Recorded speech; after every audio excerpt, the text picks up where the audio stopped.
নির্মাণ শিল্পের অত্যাধুনিক প্রযুক্তি আর যন্ত্রপাতির পসরা বসেছে রাজধানীর ইন্টারন্যাশনাল কনভেনশন সিটি বসুন্ধরায়।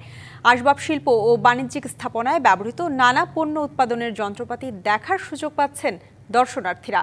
প্রস্তুতকারী প্রতিষ্ঠানগুলো অংশ নেয় সরাসরি তাদের কাছে কেনার ও ত্রুটি বিচ্যুতি জানার সুযোগ মিলছে নবম বিল্ডকন ইন্টারন্যাশনাল এক্সপোতে। কাঠের ওপর নিপুণ নকশা তৈরির কাজ চলছে। একসময় দিনভর পরিশ্রমে এরকম একটি নকশা তৈরি হলেও এখন তা যন্ত্রের ব্যবহারে করা যাচ্ছে অনেকটা চোখের পলকেই। বাহারি ডিজাইনের দরজা, আসবাবপত্র কিংবা দৃষ্টিনন্দন শোপিস তৈরির যন্ত্রপাতির পসরা বসেছে রাজধানীর ইন্টারন্যাশনাল কনভেনশন সিটি বসুন্ধরায়। দর্শনার্থীরা জানালেন, এ আয়োজন উদ্যোক্তাদের জন্য অত্যাধুনিক প্রযুক্তি জানার ভালো সুযোগ।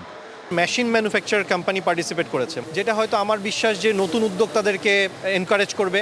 এটা আমি ভালো উন্নত কোয়ালিটির মাল যে তৈরি করা যায়। প্রয়োজনীয় যন্ত্রপাতি কেনা বা আগাম বুকিং দেয়া যাচ্ছে মেলা থেকেই। আর সরাসরি উৎপাদকরা অংশ নেয় উদ্যোক্তারা নিজের চাহিদা অনুযায়ী অর্ডার করতে পারছেন প্রয়োজনীয় যন্ত্রপাতি। Purchase equipment from us, they can get high performance equipment. Wood engraving মেশিনগুলো সেল করি আমরা। আর এই এক্সপোতে আমরা নিয়ে আসছি ফাইবার লেজার, সিএনসি এবং CO2 machine. We have a different machinery for different purpose. এবার 6টি দেশের শতাধিক প্রতিষ্ঠান অংশ নিয়েছে মেলায়, যেখানে নির্মাণ শিল্পে আগ্রহীরা পেতে পারেন সবশেষ প্রযুক্তি জ্ঞান।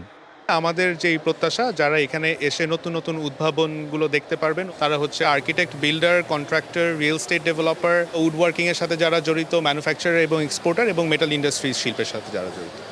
দর্শনার্থীরা বিনামূল্যে প্রবেশ করতে পারবেন মেলায়। প্রতিদিন বেলা 11টা থেকে সন্ধ্যা 7টা পর্যন্ত চলা এ আয়োজন শেষ হবে আগামী শনিবার। মোস্তফা মাহবুব, ডিবিসি নিউজ, ঢাকা।